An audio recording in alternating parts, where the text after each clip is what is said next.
Welcome to today's presentation on regenerative public spaces, specifically focusing on the Pacific Northwest. To start us off, let's talk about the difference between a regenerative public space and a sustainable public space. Much like the prefix eco or the word green, the term sustainable often gets thrown around frequently with very little regulation or definition to back it up. Sustainability refers to a project's ability to be maintained at a certain rate or level, avoiding depletion of natural resources so that the project itself remains ecologically balanced within its context.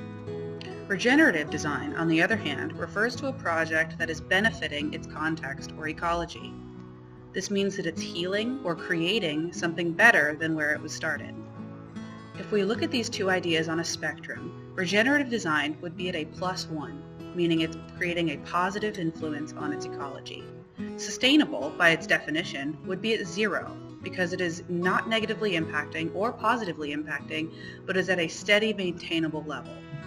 If we follow this path, what we find here at -1 is our federal, local, or even international building codes and conventions. Essentially, these codes are in place to keep us safe, and they are, at their very best, not illegal, but they are also not designed to be regenerative or healing. Much like the principles of sustainability, the principles of regenerative design are less like a prescriptive set of instructions than they are a lens through which to view new urban development, building, or landscape projects. If we look at a project's given site, the 4 different aspects we must consider are the environmental context of the region, the economic context of the region, the ethnographic or social context of the region, and lastly, the experiential quality of a given space.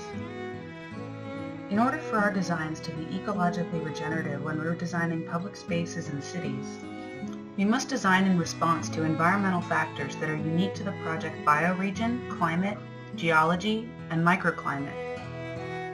Social and economic ecology are heavily impacted by the history, cultural values, and resources of a region. Vernacular solutions with a strong sense of place are often best when connecting humans to their ecology, their cities, and their public spaces. The final category is the experiential quality of an ecosystem. The fundamental needs of most humans has never changed, and at the end of the day, people do not want to spend time in a place that is not aesthetically beautiful or joyful to experience. If we approach design holistically, using each of these categories simultaneously to best define a given public space, we could be very successful in designing something that is truly regenerative